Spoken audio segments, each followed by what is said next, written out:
Sana magandang araw para matuto. Welcome back sa YouTube channel natin or sa Facebook kung sa Facebook mo ito pinapanood. Ako po si Architect Ed. Siguro nag-iisip kayo kung ano na yung nangyayari ngayon sa Job Pinoy House. Kanina galing ako doon.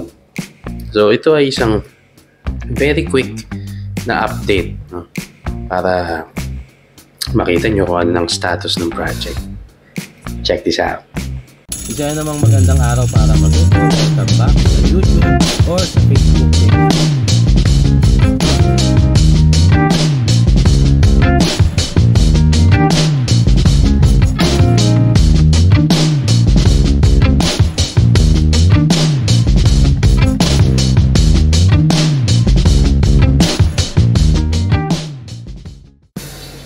Ito ngayon yung eksena rito.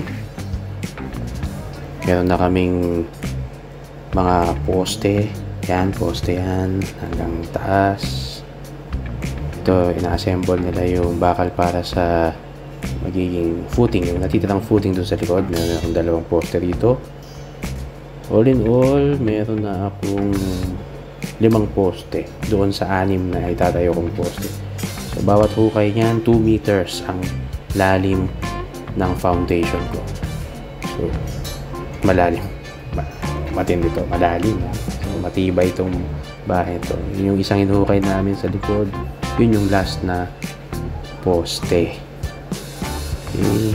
So 16mm ang ginamit namin mga bakal. Lightweight naman itong structure na ito sa second floor.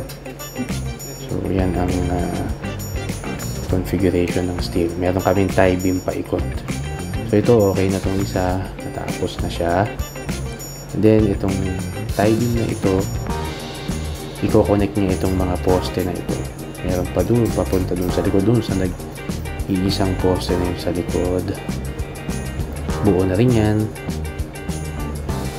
At pwede na rin niyang formahan, buhusan soon.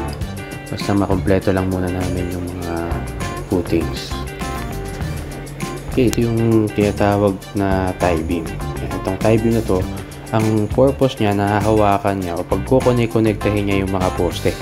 Para pag gumalaw yung lupa, itong poste na to, tsaka yung pang poste, magkakakonekta sila. So, hindi sila maghiwa-hiwalay. So, ang pinakonekta nito yung mga paa, mga footing, at yung mga columns na yan. So, paikot yan, magkakaroon ng tie beam. Kasi i-guarantee natin na matibay itong structure na ito kasi ibibenta namin ito sa inyo. Ito na lang yung last na column, footing. Yan, lalim yan, no? Nasa 2 meters yan. So pagka nabuo na yan, ibabagsak na namin dyan yung bakal na ginagawa, tapos poste. Tapos tie beam, hukay uli kami, kukonekta namin itong 2 poste na ito. At yung ito ring sa harap, magkakaroon din kami ng tie beam dyan, magkukonekta sa 3 poste papunta ron. So tibay itong bahay na to, igagaranti ko sa inyo na hindi kayo magsisisi. Yung isang challenge lang namin dito yung wire ng Meralco. Yan, medyo yung wire ng Meralco dumaan dun sa property line namin humihingi sila ng 2.5 meters. So yun yung kailangan naming masatisfy. So baka magkaroon ng konting adjustment sa plano para itong linya na to ng kuryente hindi naman kami ganun kalapit sa kanya.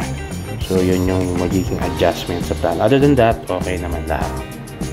So yun yung update natin ngayon. Abangan nyo kasi gusto namin bilisan to kasi nga pambenta no. So sana hindi abutin ng tagulan, matapos natin yung yung ground floor. Pero next month tagulan na nakakatakot. Pero gagawin namin na yung pinaka the best para ma-deliver to sa tamang oras, no? Matapos namin siya sana in the next 5 months ay maganda na siya. So stay tuned. Kung gusto nyong maging part nitong project na to, pwede kayong mag-email. Ilalagay ko yung email natin dyan sa baba. Kung gusto nyo maging part nito, as an investor at na iba pang mga project natin na ibibenta natin, ibibuild and sell natin. Okay, so maraming salamat po. Hanggang sa susunod. Ingat po tayong lahat. Ako po si Architect Ed. Bye!